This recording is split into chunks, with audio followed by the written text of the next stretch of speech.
God's story, the good news. So part of God's story is about the gospel, or the good news, and it goes like this. In the beginning, God made everything. The sun, the moon, stars, planets, the entire galaxy, and Earth was part of that creation.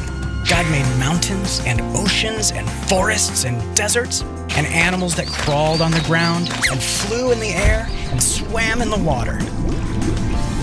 Then he made people, Adam and Eve, to live in a garden called Eden, and God called everything he had made good. There was just one rule. Adam and Eve could eat anything they wanted except for the fruit from this one tree. But a snake tricked Adam and Eve into disobeying that one rule. Because of that, sickness, sadness, and all kinds of bad things came into God's perfect creation, all because people made wrong choices. Part of how God punished Adam and Eve was by not allowing them in the perfect garden anymore. And if that were the end of the story, that would be bad news for us. That would mean all the wrong stuff in the world would never be made right. But God still loved people, and he had good news for them. He was going to send a rescuer. So they waited, and waited, and waited. Then one day, the rescuer was born as a baby named Jesus. Christmas is when we celebrate the good news of Jesus being born. But it's not just that he was born, it's what he did later that was the best news of all.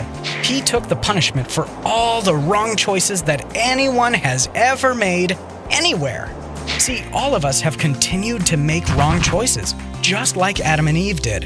And just like Adam and Eve, we deserve to be punished for our wrong choices. But here's the thing, Jesus, the rescuer, never made a single bad choice.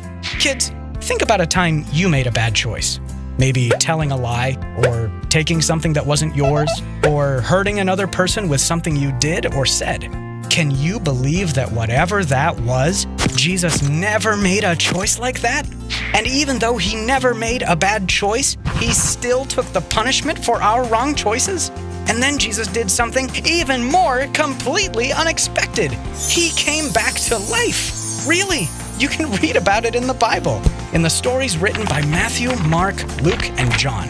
We call those books Gospels, which is just an old fancy word for, you guessed it, the good news of Jesus coming to earth, dying for our wrong choices, and coming back to life. That's what we celebrate on Easter. But not just because coming back to life is totally amazing. By coming back to life, Jesus was showing that God can make anything new. There's nothing God can't do. He's more powerful than any sadness, shame, wrong choice, disease, disaster, and even death. And that's the best, most amazing good news of all. It's so amazing, Jesus' friends told everyone they could find about the good news. And those people told other people. And those people told other people. And on, and that's still happening today.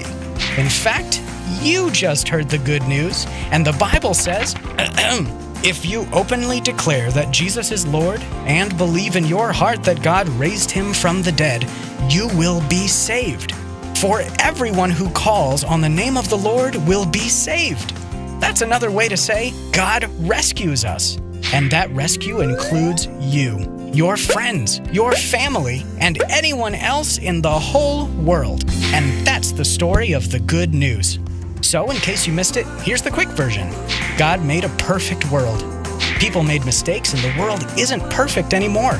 God promised his family a rescuer. The rescuer's name is Jesus. Jesus died to take a punishment we deserve, but he didn't stay dead.